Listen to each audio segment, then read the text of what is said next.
Bon dia, beautiful internet and amazing creatures of the beyond. Practicing my Portuguese there. Well, today we're going to discuss a bit about the dark side of art. Actually, join the dark side. We have cookies.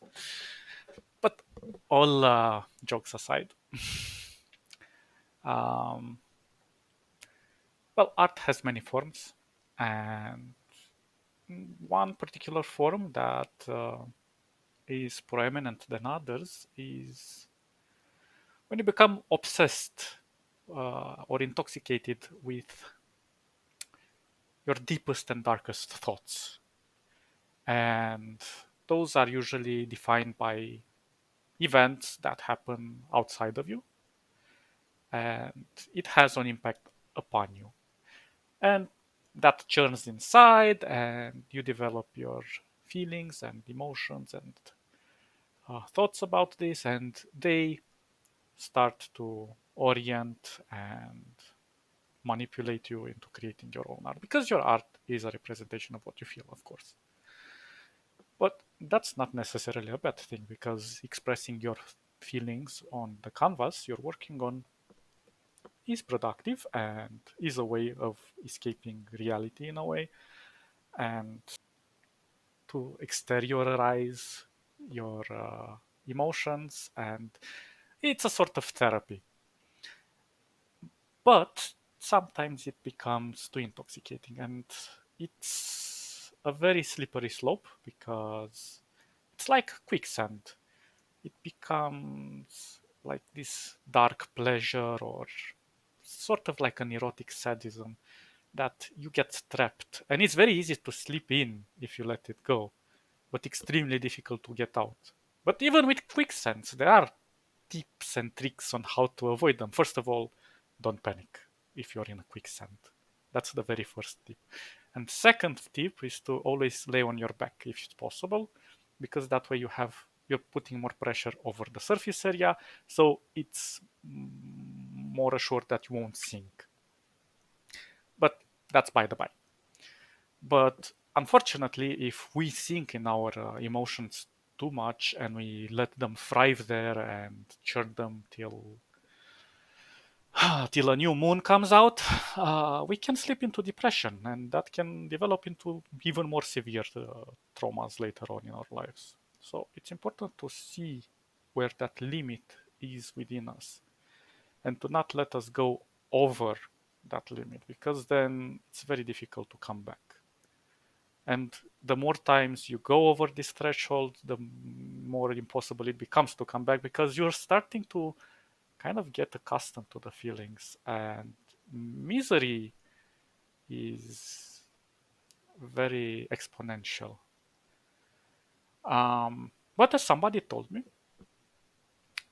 when because anger and hate, those are the most preeminent emotions that push you towards this darker side, and those can accumulate from various factors. Is the idea that when you are hating something or you are angry about something, somebody told me this little trick. Understand that thing you are angered about or that makes you hate it so much. And if I think about it, I when I was in school 10,000 years ago, when mammoths were roaming the lands and people were looking at them like chickens, uh, I didn't like mathematics, like at all. I hated mathematics. I would do sports. I would do literature. I would do anything else other than mathematics. And because that I had like very bad influence from the tutors that were there to teach me those things. And it looked like such a bizarre, I mean, not simple mathematics, obviously, I'm talking more advanced mathematics. And I thought to myself, when the hell would I ever need these things? And turns out that eons later in my life, I was doing this little programming project. I'm not a good programmer, but I tried. And I needed to check out some repetitions of some objects, let's say. And I needed to develop a function or an algorithm that could handle these things automatically so I don't do them manually. And I was like, let's look up a tutorial. And the tutorial, guess what? Send me to a mathematics course about permutations, actually about factorials. I was like, what the hell are those? But as I started reading more about them, and believe me or not, I was like terrified to go into it because I was like, mathematics, I'm gonna just hate my life forever for this. But as I started reading, and it was explained to me in such a simple and fun way that I was like, this is actually quite interesting. Why the hell have I not seen this part of mathematics before? And it's very important the perception you have when you're being taught something and who teaches it to you and how they teach it and so on. And let's say we take a factorial of 3, which is a very simple thing. You just multiply 3 by 2 by 1 and you get 6 options, that 6 combinations. If it's a factorial of 4, it's 24 and so on. And I was like, this is amazing. And I started looking at other things that I didn't like in my past. And I took, usually I saw people that play chess or checkers and things like that, like very dull sports, things that I would never touch because, like, who would look at this game and find it interesting? But I had a friend who was interested in chess. I'm not good at chess, but I started appreciating how beautiful chess can be. And it's actually not complicated at all once you understand the synergy between the pieces, once you understand how openings happen and how there are some very standard way to play a game. And in the middle of the game, that's where complexity comes in. But at the beginning, it's pretty easy to get one or three openings that can help you counteract your opponent to some degree. After the mid game, I'm just destroyed. I have no idea how to think 3 moves ahead or 10 moves ahead or something like that. And at the end game, I'm just like trashed. But I still enjoy playing it. Another game that I really love is checkers, and or not checkers, sorry, backgammon. We should try that game once. I'm gonna put a session so we can play some interesting games together to make a nice play session with that. And after I discovered this game, I discovered a very very amazing game called the Royal Game of Ur, which is actually one of the most of the oldest games in the world historically discovered. And I think it was discovered in Mesopotamia or Babylon, somewhere around that area. Well, in the Middle East. And I at first, and the cool thing is like even the people that rediscovered this game years later, um, realized that they didn't know all the rules of the game. So they were like trying to kind of intuitively find the rules for this because the object exists. It's like I don't know how to explain it exactly. It's a specific shape of a board where you have some pieces and you have to move them and you have to throw some dice. So it's kind of a chance game, but it's also a very strategic game. And there are symbols that dictate the rules of how the game is played. But again, since historians didn't really find the cheat sheet or the tutorial on how to use the game, they kind of tried to reinvent it a little bit. And they used folklore and so on. And it turns out to be a really amazing game. So we really have to play that game as well. And of course, many, many other examples.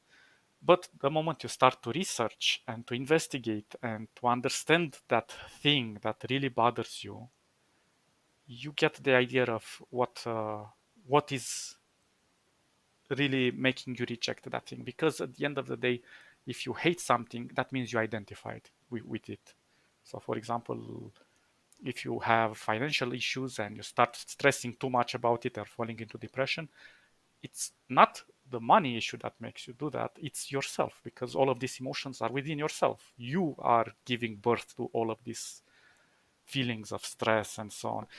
And art is one way to try to make a therapy session to release them outwards, but sometimes they become unbearable. And of course, these are simple examples that I'm giving. There can be more difficult traumas in your life, and those are far more difficult to express, and they can go out of your control, and it's pretty scary.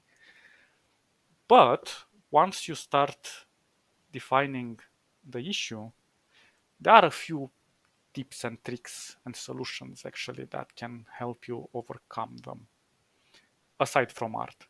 And this goes a little bit beyond art, to be honest. So this is just my opinion, of course. You can search more for yourself. Actually, always search information for yourself, always investigate. Don't take everything I say or anyone says for granted. Always investigate for yourself. So, in my opinion, these are the steps of solutions you can take to overcome difficulties in your life, so you don't fall too far into the dark side of art or of life in this case. So the first step for me would be to define the problem. What is the problem? Maybe I don't like something specific in my life, or something in the current activities around me that is bothering me so much. So I have to define it specifically. I have to understand every aspect of it. If I don't fully understand it, then I have to investigate further, ask more people to help me out, and so on. Then the second step for me would be to ask myself, do I want to overcome this challenge? And this answer has to be addressed only to myself. It's a yes or no question, simple, no buts or ifs or anything. Yes or no. If the answer is yes, then okay, I progress forward to the next steps.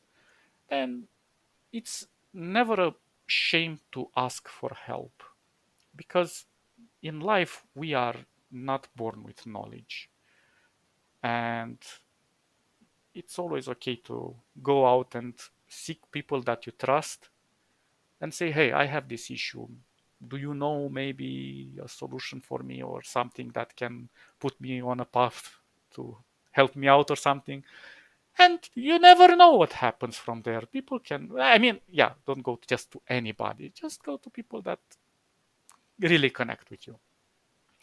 Then again, another way is to surround yourself with more constructive and positive people and external factors that motivate your life to be more nuanced in a lighter way, so it doesn't bring you down.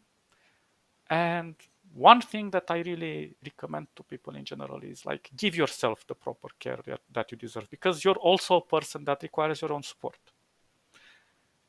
And yeah, in severe cases, which are, let's say, of medical nature, uh, yeah, then reach out toward the more professional support. But the idea is that you should not let all of these things crumble upon you to make you sink further and further, because you are the architect of your own life. And it takes a little bit of self discipline and guidance to reach the necessary experience to navigate through life, but it is possible.